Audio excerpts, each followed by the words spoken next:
Marjorie Taylor Greene has now officially been a member of the House of Representatives for a full year. That's a terrifying thought, right? Marjorie Taylor Greene, as much as we have talked about her over the past 12 months, she's only been in office for a year, and it feels like an eternity at this point. But in her first year in office, where she earned a salary of $174,000, she actually ended up being paid less than $94,000 because she accrued more than $80,000 in fines for refusing to wear a mask in the house. More than $80,000 worth of fines. So this woman lost nearly half of her first year's salary because she's so stubborn, selfish, and stupid that she won't wear a mask in order to follow rules, right? The party of law and order, the party that says just comply and there won't be any problems, has their own lawmaker that refuses to comply and now lost nearly half her salary in just their first year in office. And let's not forget that for part of this time, the mask mandates were not in place. The fines were not in place. Because when, prior to Delta, when things were looking better, they said, all right, you don't have to wear your mask anymore. So there's a whole big chunk of her first year, at least a quarter of it, where she didn't even have to wear a mask. Now, the reason this is so important is because it shows us clearly Marjorie Taylor Greene is still not wearing a mask in Congress. She has admitted on several occasions, now depending on whether or not we can take her at her word, that she is not vaccinated.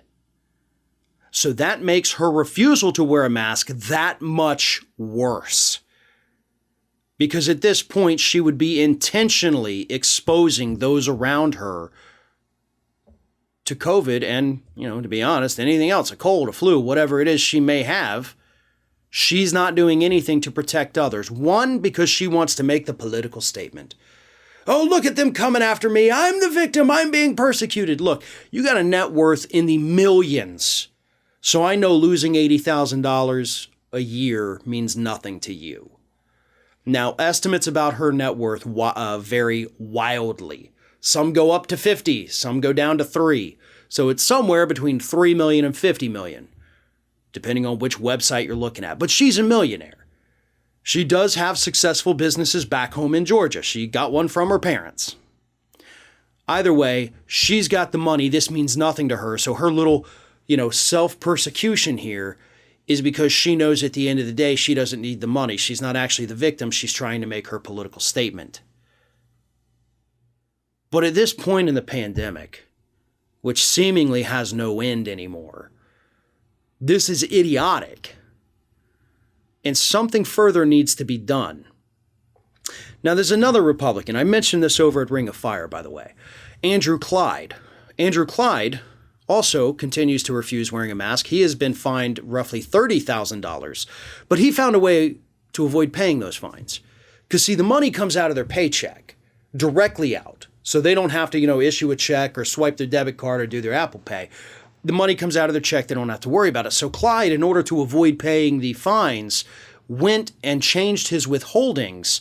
So now they take all of his money out of his paycheck except for $1 for his federal withholdings. And Clyde, by the way, has a net worth of over $30 million. So his paychecks are only $1. So when they go to take the fines out, the most they can take is one single dollar. So he found a way around it.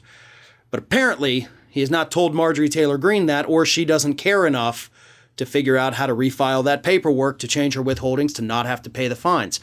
My best guess is that if the mask mandates stay in place in the House, she's going to end up paying well over $100,000 in 2022. And I hope they fine her every day. But I also hope that they change the rules and they make it more intense. Don't fine her $2,000, fine her $5,000 every time at this point. For being such a repeat offender, for doing this on a constant basis, for putting everybody else in danger potentially, because this virus is now going crazy. We're literally, this past week, worse than ever. Worst week we've ever had with the pandemic. Worst days we've ever had with the pandemic. We still got 2,000 plus people dying every day from it. And this numbskull thinks that she's making a political point by refusing to wear a mask, when in reality, she's sending a message to her already vulnerable base that if you act like me, well, we've seen the statistics. We know what happens in those pro-Trump counties, which is what Greene represents. You have a 3 times greater chance of dying from COVID than if you live in a blue county. So follow her at your own risk, folks. Far be it from me to tell you to not do something, but if you value your life and your health, don't try to emulate Marjorie Taylor Greene. You don't even have the money to try to emulate her anyway. She's a fake, she's a fraud, she's a phony, she's trying to convince you she's one of you. She's just as rich as the rest of them. Don't fall for this shtick in the new year.